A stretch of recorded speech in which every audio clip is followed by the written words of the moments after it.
c'est pas encore le débat. Attendez que je vous donne la parole, chers amis. Mesdames et messieurs, un plaisir de vous retrouver sur le duel. Bonjour à ceux qui viennent de nous rejoindre. Cette semaine, précisément, le 21 janvier dernier, le cadre de concertation des partis politiques de l'opposition au siège du Parti Les Démocrates a tenu son assemblée générale ordinaire de la conférence faite à la fin des assises. Le cadre informe que le comité de pilotage de l'audit du fichier électoral est en place et doit produire des résultats d'ici mai 2025. Les membres de ce cadre de concertation ont aussi annoncé que des démarches sont entreprises pour mobiliser du soutien international en faveur d'un retour à un cadre démocratique équitable. Audit du fichier électoral, retour à la démocratie, où va l'opposition? C'est notre premier sujet du duel et je vous présente les invités. À ma droite, Monsieur Augustin Sodjunou, membre du Parti Union Progressiste Le Renouveau. Bonjour, bonne arrivée. Bonjour, madame la journaliste. Bonjour les téléspectateurs de télé. À ma gauche, Monsieur Rufin Agassin du Parti Nouvelle Force Nationale. Bonjour, bonne arrivée à vous aussi. Merci, madame Antoboula. Alors, je commence par vous, Monsieur Agassin. Vous voulez auditer le fichier électoral et vous avez mis en place le comité de pilotage. Vous dites que ce comité doit produire des résultats d'ici mai 2025. Dans le même temps, vous faites un appel international pour, entre autres, évidemment, la restauration de la démocratie. Vous avez l'autorisation pour auditer. Maintenant, vous voulez faire un appel pour la restauration de la démocratie. Qu'est-ce que vous faites concrètement? Comment on doit vous comprendre? Comment on doit comprendre vos actions? Quand je dis vous, ce n'est pas vous, M. Agassin, mais vous, cadre de concertation de l'opposition. Ok, madame Antoboula, je vous remercie. Vous savez, le sujet que vous avez évoqué, il faut le scinder en deux parties. La première partie s'agit de l'audit du fichier électoral. La deuxième partie s'agit de la restauration de la démocratie. Je prends comme pied le premier. L'audit sous-entend que nous puissions vérifier pour voir si les personnes en âge de voter, les personnes remplissant les conditions de voter, et qui doit se retrouver dans une localité, l'est effectivement. Donc, ceux qui sont sur la liste, est-ce que c'est effectivement ceux qui y sont? Est-ce qu'il n'y a pas des étrangers par hasard? Est-ce qu'il n'y a pas peut-être des gens qui se retrouvent, qui résident dans une localité, mais que les noms se trouvent dans une autre localité? Est-ce qu'il n'y a pas des gens qui n'ont pas 18 ans? Est-ce qu'il y en a qui sont déjà décédés depuis des années, mais dont les noms figurent toujours dans cette liste électorale, dans ce registre? Alors, donc, l'audit, c'est ça. C'est pour permettre de vérifier si ce qui est là, actuellement, cette liste avec laquelle nous irons aux élections générales de 2026, est conforme à ce qui doit être. Voilà l'objectif fondamental du cadre de concertation de l'opposition que le chef de l'État a validé. Justement, vous avez eu l'accord. Bien sûr. Donc, l'opposition peut auditer autant qu'elle veut. Tout à fait. Alors, est-ce que ce n'est pas déjà démocratique que de laisser l'opposition exercer ce qu'elle estime ses prérogatives? Maintenant, quand vous rajoutez restauration de la démocratie, c'est là où on vous demande où vous allez concrètement. Voilà. Je voudrais donc aborder le second point concernant la restauration de la démocratie. La restauration de la démocratie sous-entend que les règles qui doivent nous amener, les lois qui régissent le fonctionnement des élections en République du Bénin, est-ce que ces lois sont actuellement conformes à ce qui doit être?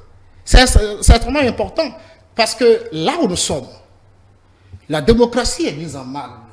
Premièrement, par la loi fondamentale qui nous permet d'aller aux élections appelées le code électoral, que la mouvance a profané en insérant des dispositions chrysogènes, des dispositions suffisamment dangereuses qui n'existent dans aucune démocratie, que la Cour constitutionnelle qui est en place a validé. Alors, moi, je pense que... N'est-ce pas un test qui vient de l'Assemblée nationale? C'est un test qui vient de l'Assemblée nationale, voté par les députés du pouvoir en place. Alors, quand ce test a été voté, il y a des dispositions qui ont été introduites dans ce test qui sont contraires à la Constitution. Et ce n'est pas le seul qui le disent. Il y avait les anciens présidents de la Cour constitutionnelle ont confirmé que ces dispositions sont contraires à la Constitution. Et également, il y a même de gros juristes qui ont également intervenu, qui ont estimé que cette disposition qui instaure un quotient, c'est-à-dire de 20% dans chaque circonscription, que cette disposition est contraire à la Constitution. Et si vous vérifiez l'article 153 de la Constitution, qui instaure que pour lever de siège, qu'il faut nécessairement un suffrage au plan national. Quand vous instaurez dans un test comme le code électoral en disant que c'est 20% dans chacune des circonscriptions, cette disposition est contraire à la Constitution. Même le plus grand mathématicien de ce monde ne peut pas démontrer en quoi 20% dans chaque circonscription est égal à 20% au plan national. Ça n'existe nulle part. Mieux, cette disposition a été trouvée où? Et quel est l'objectif pour lequel la mouvance a voulu instaurer cette disposition, si ce n'est pas pour exclure, si ce n'est pas pour empêcher les partis politiques de lever de sièges, n'est-ce pas, de députés. Parce que vous demandez aux gens d'obtenir 20% dans chacune des circonscriptions, ça n'existe dans aucune démocratie au monde. C'est en cela que nous appelons à la restauration de la démocratie pour permettre à ce que ce code-là soit nécessairement révisé avant les élections générales. Monsieur Augustin Sedjinou, vous avez la parole. Alors, en premier lieu, je présente mes voeux, les meilleurs pour l'année 2025, parce que c'est la toute première fois que je suis sur ce plateau, sur la chaîne de télé. À tous les téléspectateurs, que cette année soit une heureuse année pour tout le monde. Vous savez, lorsque l'opposition est dans son rôle, nous avons quand même besoin d'aller vers les idées pertinentes. Nous avons besoin d'apporter les éclaircissements nécessaires pour que les uns et les autres puissent faire la part des choses et dépasser un débat qu'on est en train de faire à longueur de journée sans pouvoir vraiment se faire entendre au niveau de l'opposition. Nous avons tous vécu les élections de 2023 où malheureusement il y a eu des dysfonctionnements au niveau du fichier électoral et que ce soit le camp de l'opposition ou le camp de la mouvance, nous avons des militants, des votants qui se sont retrouvés loin de leur centre de vote. Et nous avons suivi les sanctions qui sont tombées au lendemain des élections, où la structure qui est en charge de la confection de cette liste a changé de tête et que nous savons qu'au niveau de cette structure, les choses se sont redynamisées pour remettre les choses en ordre. Mais à l'heure où nous parlons, au vu des dispositions légales, le fichier électoral n'est pas disponible. Alors, qu'est-ce que l'opposition veut auditer au juste? L'opposition, à ce que nous avons suivi, l'opposition s'en va auditer le registre. Est-ce que l'opposition veut se substituer à l'ANIP? Je voudrais juste rappeler à l'opposition que malheureusement, jusqu'à ce jour, l'ANIP continue d'appeler les Béninois à se faire enregistrer, à aller faire le RAVIP. Ça veut dire que jusqu'à ce jour, il y a des Béninois qui n'ont pas encore leur numéro personnel d'identification. Ça veut dire qu'il reste beaucoup à faire. Et c'est mieux de permettre à notre pays d'avoir un registre d'état civil fiable, à l'instar des grandes nations, que de continuer à faire de l'à peu près. Les imperfections sont corrigées au fur et à mesure et ils en sont conscients. Peut-être que nos amis d'en face manquent d'éléments d'animation du terrain. Et personnellement, je ne comprends pas pourquoi le chef de l'État autorise leur donne carte blanche pour aller dans cet exercice que nous savons déjà que c'est pour gaspiller les fonds publics. Ce qui est sûr, le peuple n'est pas dupe. Ce qui est sûr, le peuple béninois est un peuple mûr. Et à la descente, quand ils auront fait cette opération, nous serons encore là, plaise au ciel, pour voir les retombées, pour voir le résultat.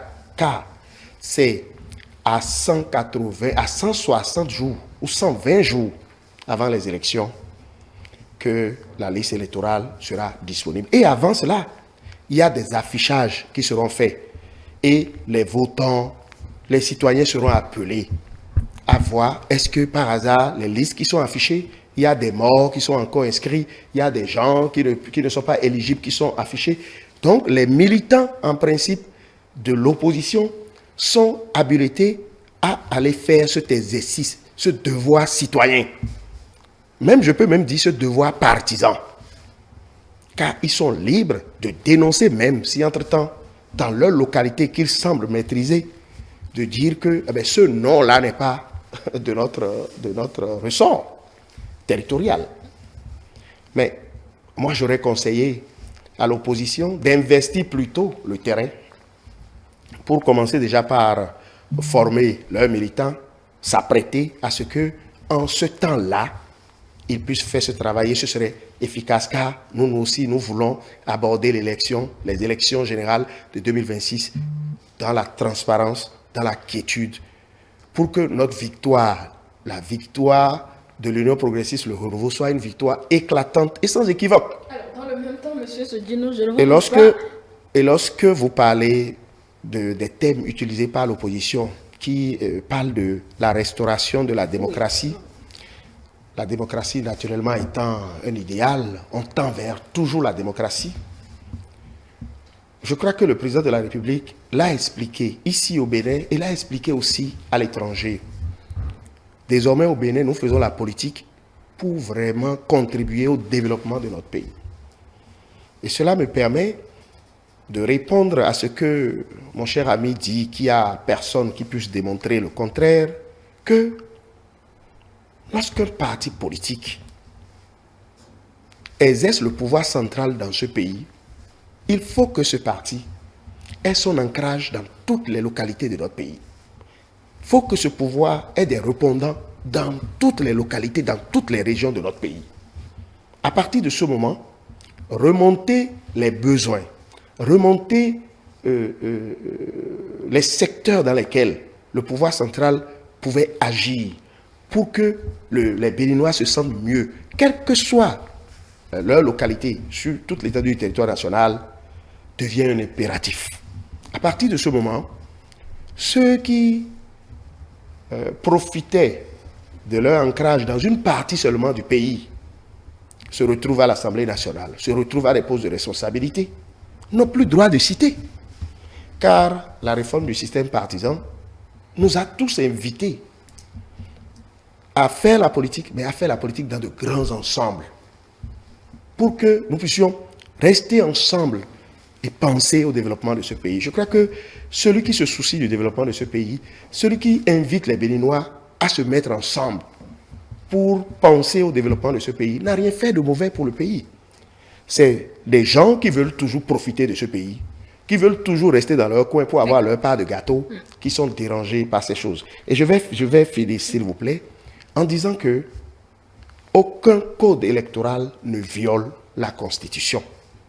D'ailleurs, la seule institution à même de contrôler la constitutionnalité d'une loi, c'est la Cour constitutionnelle. Et cette Cour n'existe pas du temps du président Patrice Talon. Nous avons toujours eu des cours et il y a toujours eu des décisions qui ne font pas l'unanimité. Mais un bon démocrate, voilà, des gens qui appellent à la restauration de la démocratie et qui ne posent aucun acte de démocrate, s'opposent, j'allais dire, à la décision de la Cour constitutionnelle, qui comporte en son sein de hauts juristes et qui, aujourd'hui, au vu de nos tests, se trouve être la seule institution qui peut déclarer la constitutionnalité ou non d'une loi l'a fait déjà dans le cadre du code électoral. Ce code électoral ne s'impose pas seulement à l'opposition. Ce code est le même pour l'opposition et pour la mouvance. Mais pourquoi alors la mouvance ne jacasse pas? Pourquoi la mouvance n'empêche pas les Béninois de vaquer à leurs occupations en criant et en faisant de l'amalgame autour d'une question très simple? Les 10%, le seuil au niveau national est respecté dans ce code. Mais pour vérifier et pour renforcer l'ancrage de tout parti politique allant aux élections, il a été prévu dans ce code qu'il faut tout au moins que dans chaque circonscription électorale, pour lever de siège dans le cadre des élections législatives, qu'il faille avoir 20%. Ce n'est pas de la mer à boire. L'Union progressiste sur le renouveau est à pied d'œuvre, travaille sur le terrain pour que nous ayons dans chaque circonscription électorale plus de 20%. Alors, M. Agassin, la démocratie que vous voulez restaurer, est-ce que vous avez un modèle type que vous voulez amener ou que votre appel à un soutien international amènera? Avant de revenir à votre question, permettez-moi de répondre à mon cher Augustin qu'en réalité, le pouvoir en place est en train d'user des manœuvres pour nous distraire. Parce que auditer un fichier, il n'y a rien de mauvais en soi. Si ce n'était pas opportun, le président de la République, chef de l'État, ne va pas l'accorder. Il a accordé ce audit tout simplement parce que lui-même il voit la pertinence. Maintenant, si le chef lui-même voit la pertinence de l'audit et que ses soutiens disent le contraire, comprenez concrètement qu'ils sont en train de nous cacher quelque chose. C'est-à-dire, quand vous vous opposez à un audit, l'audit permet de voir clair et de proposer donc des solutions pour permettre de corriger. Et il nous invite à sensibiliser nos militants afin que nos militants puissent aller au moment opportun. Au moment opportun, les militants le feront. L'institution chargée de la correction, l'appurement, la mise à jour, quand, après l'audit, les recommandations que les experts auraient donc fait à l'endroit de l'institution, nos militants sortiront, nous allons respecter ce que les recommandations, c'est-à-dire la mise en œuvre de la correction, nos militants vont respecter. Donc nous, on n'a aucun souci par rapport à cela. C'est la mouvance qui nous empêche d'avancer, certainement parce qu'il nous cache des choses. Ça, il faut être très clair. Alors, non, vous savez, lorsque le président de la République lui-même voit la pertinence et que ses soutiens estiment qu'ils sont dans un dilatoire, parce que vous imaginez comment le chef lui-même dit non, faites l'audit pour qu'on voit clair s'il n'y a pas quelque chose de caché. Alors, peut-être que le chef estime qu'il n'y a rien de caché, mais il s'oppose à cet audit. Je voudrais en revenir à la restauration de la démocratie. Oui, quelle démocratie vous voulez instaurer maintenant? Vous savez... Dans un modèle qui vous donne la parole. Mais pourtant, vous estimez que ce n'est pas démocratique. Quelle démocratie quelle démocratie type vous voulez amener? La parole seule ne suffit pas dans une démocratie. Une démocratie suppose des élections régulières, des élections où on donne la possibilité à tous les partis politiques de pouvoir y participer, que les tests vous permettent, n'est-ce pas, de pouvoir y participer. Mais malheureusement, premièrement, ils ont pris les tests, ils les ont corsés à leur gré, dans un seul objectif d'empêcher les partis de lever de siège. Mais il vient de vous dire que c'est et pour la mouvance et pour l'opposition. Vous savez, toutes les institutions qui sont en place sont mises en place par le pouvoir. Lorsqu'on a voulu mettre en place la cour, la composition, on a voulu désigner les sages de la cour. L'Assemblée devra désigner combien? 4, selon la loi. Et on a dit qu'il faut une certaine configuration du bureau du Parlement. Ça n'a pas été respecté.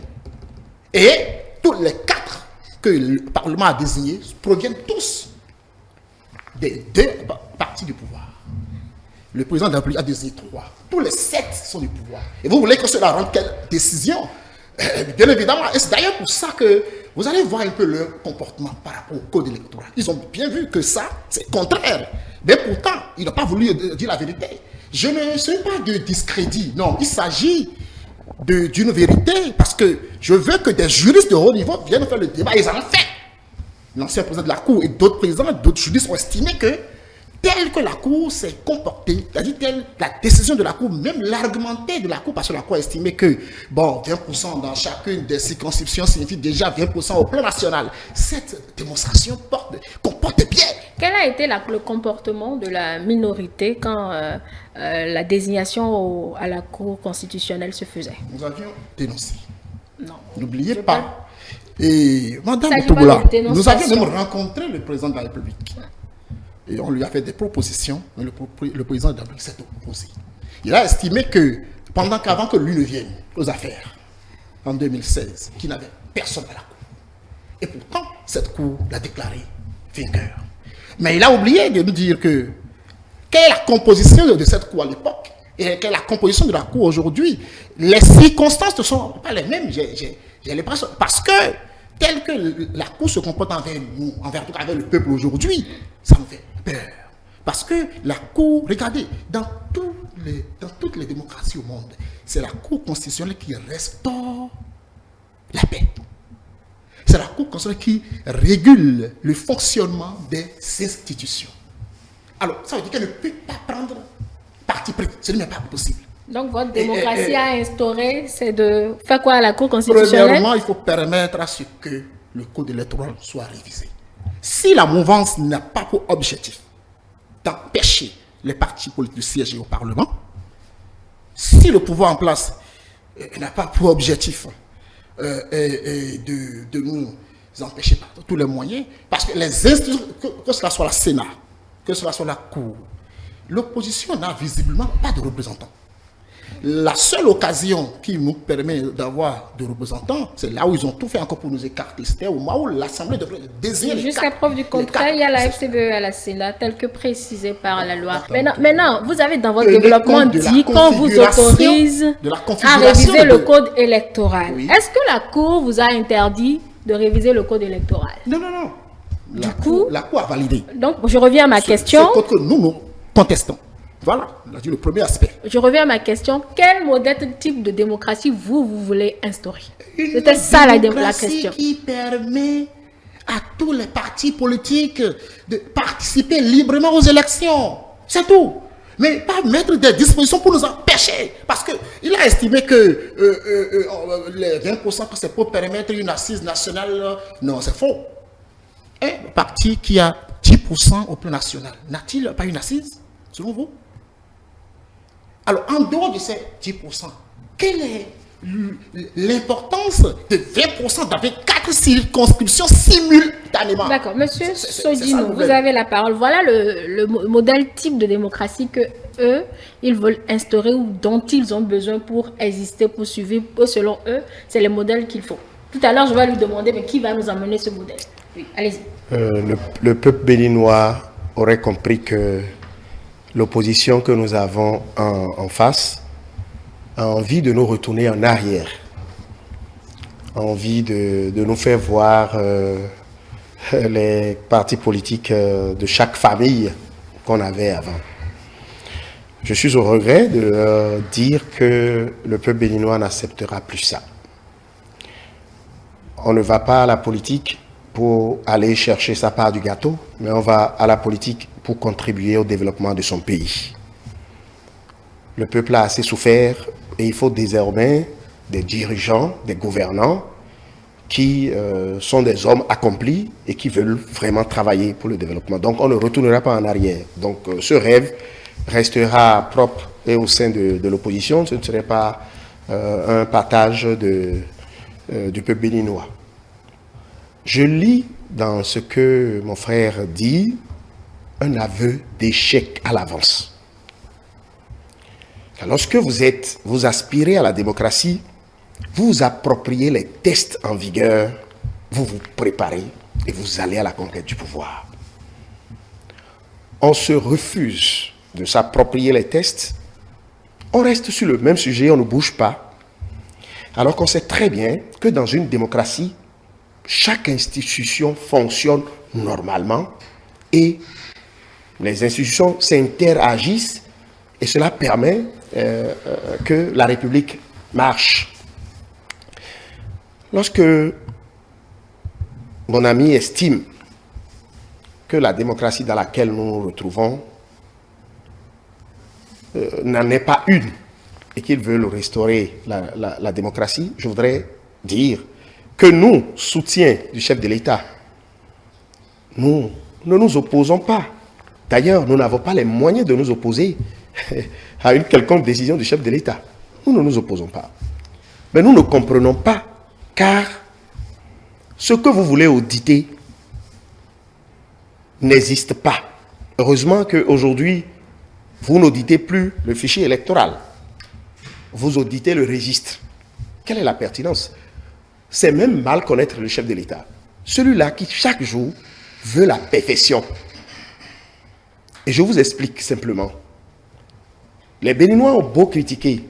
Pourquoi nous aurions à la tête de l'ANIP un Rwandais, alors que le Bénin était allé à la recherche d'une expertise, des gens qui ont de l'expérience en la matière pour nous produire un travail technique fiable, dégager de ce registre le fichier électoral et mettre ça maintenant à la disposition des partis politiques, à la disposition des institutions, la Sénat, pour qu'on puisse faire la compétition électorale. Aujourd'hui, le cadre a envie de mettre peut-être le chef de l'État à l'épreuve. Et en tant qu'un homme averti qui a une longueur d'avance toujours, il a simplement accepté. C'est-à-dire, c'est comme on a dans la République des enfants capricieux à qui on demande, quand ils sont 19 heures, on ne laboure pas, mais qui s'obstinent à le faire. Un père sage peut dire à ses enfants-là, allez-y labourer à 19 heures là. Je crois que jusqu'à 19h30, 20h, ils vont revenir. Et c'est d'ailleurs ça, ce sur quoi nous attirons votre attention, que ce n'est pas opportun, ce qui est en train d'être fait. Le moment viendra où nous avons tous besoin de faire la veille citoyenne pour l'appurement, la mise à jour de tout ce qui va concerner l'assainissement de la compétition électorale. Je m'en vais aussi préciser que lorsque le chef de l'État donne son OK, c'est une manière de montrer à l'opinion nationale et à l'opinion internationale que les résultats de nos élections générales au Bénin, une fois encore, sont des résultats transparents, des résultats où et l'opposition et la mouvance se sont mis d'accord pour aller. Mais lorsque vous attaquez aujourd'hui la composition de la Cour constitutionnelle, je suis désolé. Car les institutions qui sont prévues pour désigner des membres, ce sont ces institutions-là qui l'ont fait. Vous n'allez pas me dire que c'est le gouvernement qui a désigné tous les membres de la Cour constitutionnelle. Mieux, on n'appartient pas à la Cour constitutionnelle dans un esprit partisan. On n'est pas représentant d'un parti politique. Moi, je vous défie de me dire qu'il y ait un membre de la Cour constitutionnelle qui, aujourd'hui, appartient à un parti politique. Même si avant qu'on ne l'appelle à cette tâche, il appartenait à un parti politique, vous ne le verrez plus dans les activités de partis politiques. Et lorsque, aujourd'hui, vous avez des personnalités béninoises qui assurent ces hautes fonctions et que vous jetez de l'opprobre sur eux, en disant qu'eux, ils n'ont pas de conscience, en disant que non, eux, ils sont là pour des intérêts partisans. N'oubliez pas, c'est comme porter un boubou et commencer par verser de l'huile rouge dedans. Surtout quand c'est un boubou blanc. Car demain, c'est vous et moi qui serons appelés à assumer ces fonctions. Lorsque les gens vont raconter ça sur nous et faire de nous des gens qui n'ont pas de conscience, des gens qui ne sont pas patriotes, des gens qui n'aiment pas leur pays, ce n'est pas bien. Sachez que lorsque vous êtes appelé à une fonction, vous savez que vous avez votre dignité, vous avez votre famille et vous avez à laisser des traces. D'accord. Alors, Monsieur Donc il Agassan. faut qu'on arrête, il faut que l'opposition arrête avec ça et travaille sur le terrain. Comme nous avons des cellules dans tous les villages et dans tous les quartiers du Bénin. Nous avons le maillage de tout le territoire national. Nous nous rassemblons et nous nous renforçons chaque jour que Dieu fait. Et nous allons pour gagner les élections communales, les élections à la base, les élections législatives. Nous ne nous préoccupons même pas de l'élection présidentielle d'abord. Car c'est les élections communales législatives qui passent d'abord, avant d'aller vers les présidentielles. Rassurez-vous, la façon dont nous travaillons, quels que soient les tests qu'on va nous présenter, le parti L'Union Progressiste, le Renouveau, remportera tout genre d'élections en République du Bénin. Alors, avec d'échecs opprobre sur les institutions, M. Agassan, vous allez y répondre. Mais moi, voici ma question, puisque le nouvel épisode dans votre démarche de restaurer la démocratie, eh bien, c'est votre appel à un soutien international. Voici moi ma question. Qui veut vous apporter ce soutien-là à l'international? Serait-ce la France, dont, dans sa pratique démocratique, n'a aucun représentant de parti venu en tête lors des législatives, ou bien les États-Unis avec Donald Trump qui a pris le Capitole toujours dans leur parti démocratique à eux? C'est qui? Quel est le soutien international qui vient vous aider dans votre démarche? Merci, Madame Toboula.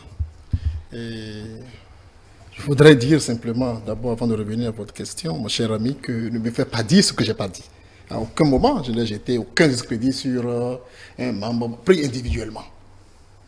Tous les mots que vous avez utilisés contre eux, j'ai à aucun moment exprimé ou exploité une telle expression. Juste que je m'offusque un peu contre les manières, contre la décision de la Cour. Et je pense que je suis dans mes droits de critiquer, n'est-ce pas, la décision de la Cour, parce que j'estime qu'elle n'est pas, à notre avis, à nous, conforme à ce que nous on estime. Voilà. Et en réalité, on ne fait pas un appel de secours. Oui, on a fait. Nous avions demandé, ce n'est pas que les autres vont laisser leur pays venir à notre secours. Vous avez parlé de soutien international. Bien sûr, bien sûr. Pour venir gérer lorsque vous, dans votre famille, vous n'arrivez pas à vous entendre, entre le même couple, on peut faire appel quand même à un sage extérieur. Des sages, justement, merci d'avoir utilisé cette expression, donc des modèles. Bien sûr. Donc, c'est pour ça que je demande à quel modèle vous faites appel concrètement. Non, je ne vais pas vous donner un exemple de modèle, même si là, nous savons qu'il y a des modèles. Naturellement que la France est un modèle démocratique. Vous ne pouvez pas confondre, parce que, regardez vous-même, lorsque le président français Emmanuel Macron, ils ont organisé les élections européennes, son parti a perdu. Il a accepté le vote. Quand il a dissous le Parlement, il a organisé les élections législatives anticipées. Justement. Il a encore perdu encore. Et c'est le parti qui est venu en tête, là, qui dirige le bureau de l'Assemblée nationale. Oui, bien sûr. En tout cas, son parti n'a pas la majorité. Tout le monde le sait. Son parti n'a pas la majorité. Et pourtant, il a accepté la volonté populaire. Donc, c'est un modèle. Alors, nous, on ne le fait pas forcément appel pour venir instaurer. Nous pensons qu'entre nous pouvons nous entendre. Mais malheureusement, au sein de la République, on a l'impression que le pouvoir en place ne nous écoute pas. Ou on nous écoute en partie. Bon, le président a accepté l'audit, mais depuis que tout le monde parle du code électoral qui ne peut pas permettre une élection. Mais le président ne révise pas de code, M. Agassan. Oui. Le président ne révise pas de code. Non, il ne révise pas le code. Oui. Toutefois, ceux qui l'ont fait proviennent de son camp. Il peut toutefois dire que, bon, d'accord, asseyons-nous. Maintenant, qu'est-ce que nous pouvons faire? Au sein du cadre, là, vous n'avez pas de député? Quoi? Au sein du cadre de concertation, vous n'avez pas de député? On n'a pas de député. D'accord, ils savent comment s'y prendre. Bien sûr, mais si vous... Pourquoi vous laissez cette option et vous allez vers directement le chef de l'État? On n'a jamais laissé cette option. Même si vous investissez dans cette voie, si vous rentrez dans cette voie, si le président ne donne pas son accord, le processus sera encore bloqué. Il est une personnalité, il est lui qui détient la politique nationale. Donc, je pense que on peut faire des propositions, toutefois. Je n'ai pas compris comment se fait que la mouvance reste figée en disant que c'est 20 cas, c'est 20% dans 20 cas. On peut dire 20% dans 12 circonscriptions. C'est quand même quelque chose. Au moins, on peut quand même s'entendre, réviser d'une manière consensuelle, quand même un minimum, pour permettre aux partis quand même de continuer à se battre sur le terrain. D'où je prends pour mon compte sa question. Est-ce que ça ne va pas de vous des enfants gâteux? Je parle du cas de concertation. Puisque ce qui a été fait, c'est pas contre l'opposition, sauf si vous démontrez le contraire réellement, juridiquement. Est-ce que ça ne fait pas de vous d'enfants gâteux quand vous vous retrouvez en difficulté, vous en appelez toujours à l'international, restaurer la démocratie, etc. Et vous, enfin, on a du mal à suivre en réalité. Quand ceux qui sont en place et qui ont créé le problème refusent de nous entendre, on fait quoi? D'accord. Monsieur Sodjinou, vous êtes figé dans le temps. Non, pas du tout. Je vais le démontrer. Vous savez, des députés de la majorité présidentielle ont introduit une révision de la Constitution dans ce pays à l'Assemblée nationale. Cette révision a échoué. Et je crois que personne ne dira que c'est parce que le chef de l'État a autorisé que cette révision a échoué. Puisque à entendre ce que mon ami dit, il faille une autorisation du chef de l'État pour arriver à ce bout. D'ailleurs, cette initiative d'aller à cette révision de la Constitution a été même une invitation du chef de l'État qui a réuni tous les députés pour dire, ben voilà, nous avons telle difficulté, allez vous entendre ce qui est du ressort du domaine législatif, allez voir ce que vous pouvez faire. La mouvance et l'opposition. Franchement, le chef de l'État, c'est un bon père de la nation. Alors, l'opposition a joué son rôle. La minorité a fait échec à la recevabilité de cette révision-là. Et tous les députés, et de la mouvance et de l'opposition, se sont levés pour chanter l'hymne national. Pour dire, nous avons pensé que c'est bien, mais la minorité a pensé que ce n'est pas bien. À l'issue du scrutin, du vote, eh bien, selon les règles de l'Assemblée nationale, ça n'a pas passé. C'est le Bénin qui gagne. Mais dans le même temps, on introduit un code électoral. Et les députés de l'opposition qui sont présents à l'Assemblée nationale ont participé, ont contribué, ont même fait des amendements qui ont été pris en compte dans ce code électoral. Evra, depuis des mois, on ne fait que chanter, il faut réviser le code électoral. Mais le code électoral se révise à l'Assemblée nationale. Et vous avez des députés là-bas. S'il vous plaît, laissez le peuple béninois vaquer à ses occupations pour qu'on crée davantage de ressources, pour que la redistribution puisse permettre à ce que les plus faibles de la République puissent être supportés et que vraiment les Béninois vivent mieux. D'ailleurs, avant de venir ici, je sais combien de déviations j'ai subies avant de venir simplement parce que le cadre de vie est en train d'être assaini. Nous voulons aller à l'instar des grandes nations. Voilà notre rêve. Nous voulons chaque fois et chaque jour aller à la perfection. Il ne faut pas que ça dérange parce que c'est le président Patrice Talon qui est là. Le président Patrice Talon, c'est un homme. Mais le Bénin est éternel. Le Bénin est pour nous tous. À vous dire qu'il n'y a pas simplement, au lieu de rester à vouloir nécessairement peindre en noir quelque chose qui est tellement blanc, hein, des avancées notable que le Bénin... moi, je pensais même que l'opposition allait applaudir le fait que le Bénin, aujourd'hui, a une bonne signature et est en mesure de lever de fonds pour que nous puissions vraiment nous donner les infrastructures nécessaires pour le décollage de notre économie, pour le bien-être des Béninois. Les Béninois ne sont pas paresseux. C'est seulement l'élite politique qui veut forcément se coller au passé, à ce passé médiocre, à ce passé honteux que le chef de l'État a évoqué lors de son discours sur l'état de la nation. À ce passé où les gens font de la corruption et personne ne les touche. Ils ne sont pas punis. Où des gens détournent les fonds de l'État et personne ne les punit. En tout cas, vous avez vos yeux, vous voyez, vos oreilles, vous entendez aujourd'hui ce qui se passe dans notre pays. Je vous laisse réagir et on passe au second sujet. Le passé honteux dont il fait allusion, c'est lequel? Je veux bien savoir. Parce que le président a utilisé son expression. Vous êtes allé dans le même sens que le président. Vous parlez du passé honteux des exclusions de 2019 et des exclusions de 2020, avec tout ce qui a eu comme conséquence douloureuse. Non. Il faut que nous puissions nous dire la vérité. À aucun moment, l'opposition n'a empêché quiconque de travailler. Le président de la République, il travaille. Je pense que celui qui appréciera cela, c'est le peuple qui va apprécier. Nous, la seule chose que nous demandons, c'est de pouvoir permettre à ce que les élections se déroulent très bien. Il a déjà accepté l'audit du fichier, qu'il puisse aussi nous soutenir de telle sorte que le code permet au peuple de pouvoir aller aux élections libres, parce que les gens estiment qu'avec ce qu'ils ont mis dans ce code-là, ne peut pas aller aux élections. Allez demander directement son soutien, non, M. Agassane? Demandez-lui directement son soutien. Pourquoi ne lui demandez-vous pas directement son soutien à Patrice Talon? Est-ce que vous pensez que toute la conférence épiscopale, la société civile, même à l'international, tout le monde parle du code? Mais le chef n'a rien dit jusqu'à présent. Il n'a rien dit du tout.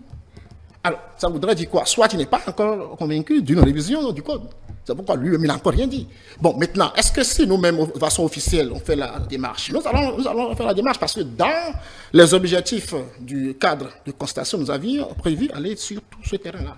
Et nous allons le faire. Alors, audit du fichier électoral, restauration de la démocratie, où va l'opposition? Eh bien, l'opposition va vers une démocratie qui, selon elle, ne veut pas dans ces tests électoraux des seuils d'éligibilité qui sont compliqués selon elle à atteindre. Voilà donc les objectifs de cette restauration de la démocratie. Le sujet a été instauré parce que leur dernière trouvaille, c'est qu'ils font un nouvel appel à un soutien international. Mais d'où viendra ce soutien?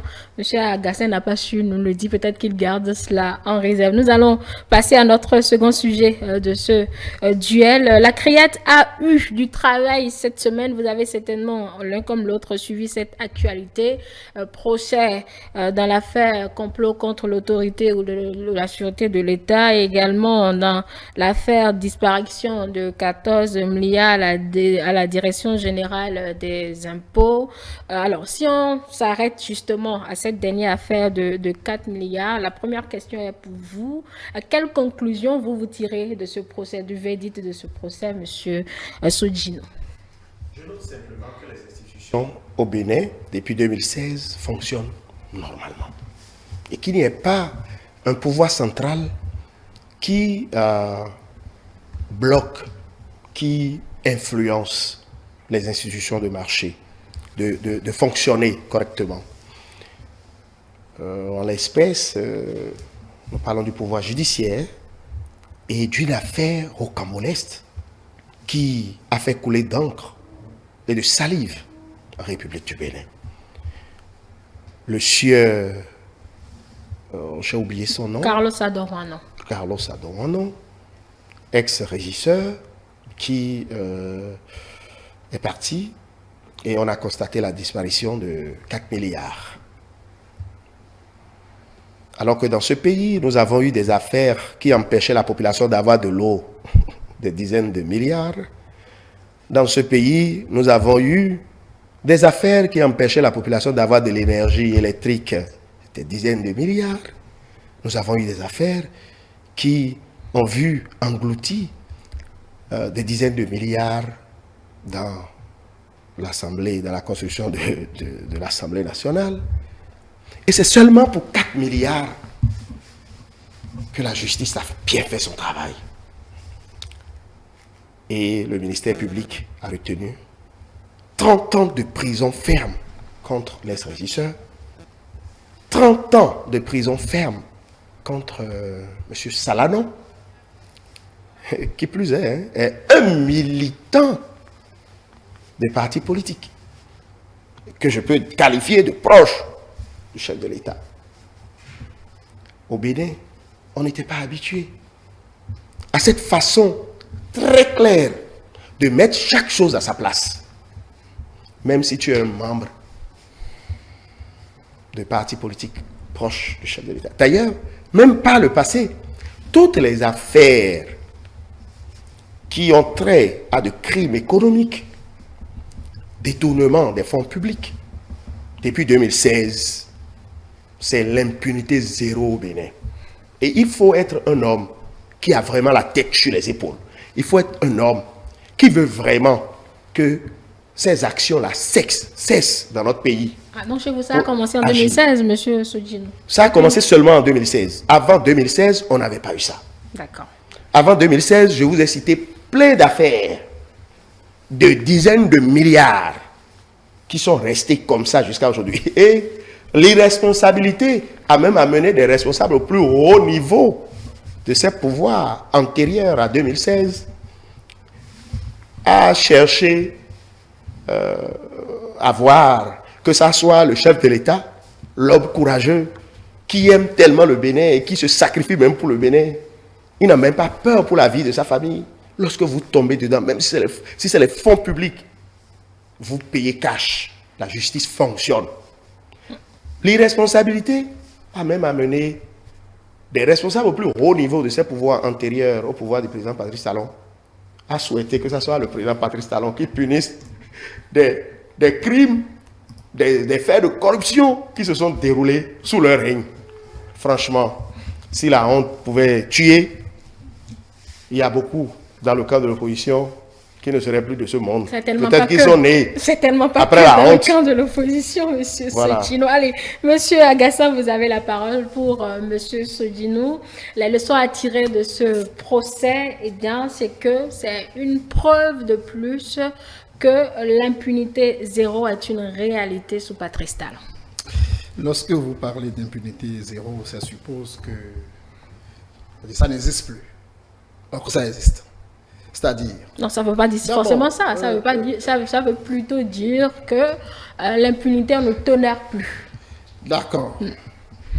Mais je voudrais le prendre à contre-pied. Parce qu'il a estimé que sous le régime de fait, le régime Yahi, on n'a pas connu des actions du genre.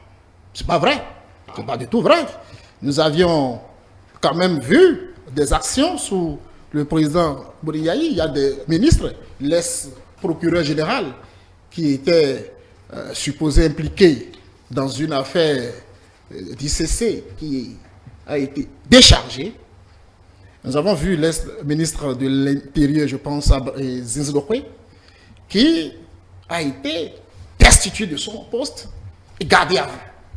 Nous avons également vu, dans le cadre de la construction de l'Assemblée, le ministre Aranzo, qui a été également destitué et gardé à vue. Et donc, mais fondamentalement, chaque régime a fait de la corruption une certaine lutte. Sous le régime, parce que l'État est une continuité, même s'il parlait, fait allusion aux affaires PPA 2 et d'autres, mais le pouvoir qui a pris le pouvoir de la rupture, il a pris les rênes du pays en 2016, pouvait quand même chercher à comprendre aussi ce qui s'est réellement passé, mais pourtant a fermé les yeux sur ça.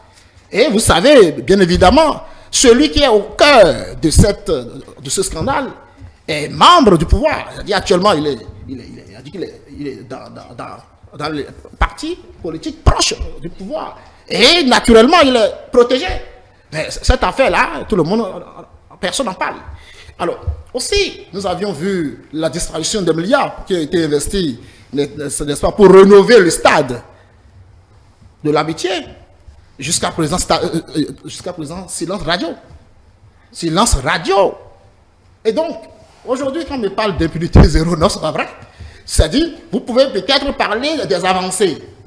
Des avancées, bon, qui peuvent être quand même plus améliorées. Donc, les années à venir, la corruption continue toujours d'exister, mais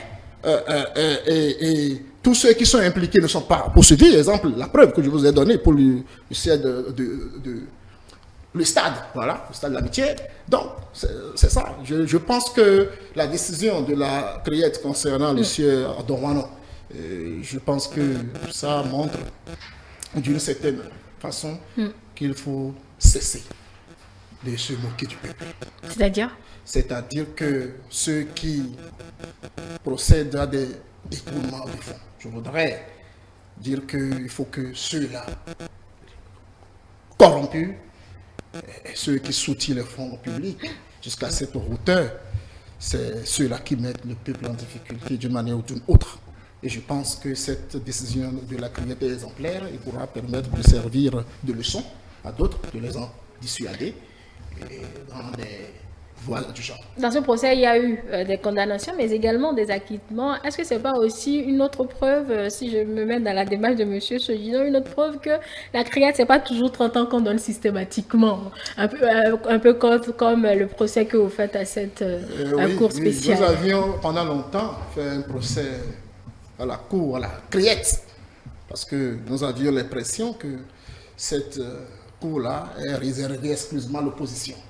Parce que la plupart des opposants qui ont pris par là sont condamnés. Voilà. Et pendant longtemps, c'est ce que nous avions constaté.